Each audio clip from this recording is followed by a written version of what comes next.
کہ اللہ فرماتا ہے ان سے کہہ دے کہ محبت اللہ سے کرتے ہیں تو اتباع آپ کی کریں۔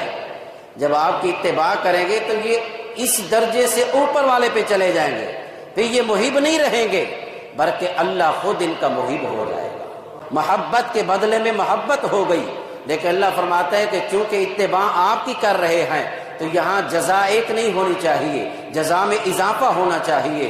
ان سے محبت بھی کروں گا، جو ان سے گناہ ہو چکے ہوں گے وہ بھی بخش دوں گا۔ یہ حضور کی اتباع کی نسبت ہے۔ حضور فرماتے ہیں میری اتباع کرو۔ اس اتباع کے اندر صحابہ کرام نے اپنے حبیب کے ہر فعل، ہر قول، ہر عمل کی اتباع کر کے دکھائی۔ جب میرے آقا کریم اپنی آل سے محبت کر رہے ہیں تو پھر صحابہ نے حضور کی اتباع میں آل سے محبت کی ہوگی یا نہیں؟ ابھی قرآن سے باہر نہیں جائیں گے، ہم قرآن کے اندر رہیں۔ جب اللہ فرما رہا ہے کہ محبوب آپ کہیں کہ میری اتباع کرو، جب حضور اپنے آل سے محبت کر رہے ہیں، حسن اور حسین کو اپنے دامن سے لپٹا رہے ہیں، حسن اور حسین کو اپنی رانوں پہ بٹھا رہے ہیں، حسن اور حسین کو اٹھا کے لے آ رہے ہیں، حسن اور حسین کے لیے منبر پہ خطبہ چھوڑ کے جا رہے ہیں، ان کو وہاں سے اٹھا کے لا رہے ہیں، ایک کو دائیں ٹانگ پہ بٹھاتے ہیں، دوسرے کو بائیں ٹانگ پہ بٹھاتے ہیں۔ کیا یہ منظر صحابہ نے نہیں دیکھا ہوگا؟ جب دیکھا ہوگا تو قرآن کہہ رہا ہے فاتبعونی، میرے حبیب کی اتباع کرو گے تو جب تمہیں محبوب بناؤں گا۔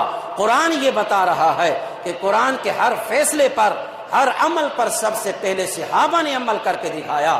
تو میں یقین سے کہتا ہوں فاتبعونی کا جملہ قیامت تک رہے گا، لیکن اس پر عمل سب سے پہلے صحابہ کرام نے کر کے دکھایا ہوگا۔ کس کس صحابی کی بات کی جائے، اگر اجتماعی طور پہ بھی دیکھا جائے تو میں آپ کو یقین سے کہتا ہوں ہر صحابی اپنے آقا کریم کی سنت کو اپنی زندگی میں عمل کر کے دکھا کے گیا ہے۔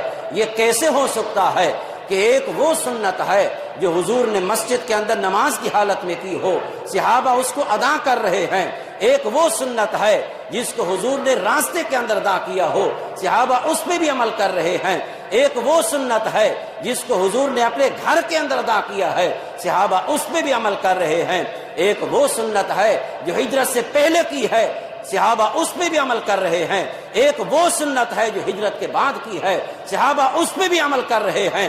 میں آپ کو یقین سے کہتا ہوں ایک وہ بھی سنت ہے جس کو حضور نے منبر رسول پہ کر کے ادا کیا ہے، صحابہ نے اس کو کیسے ادا نہ کیا ہوگا؟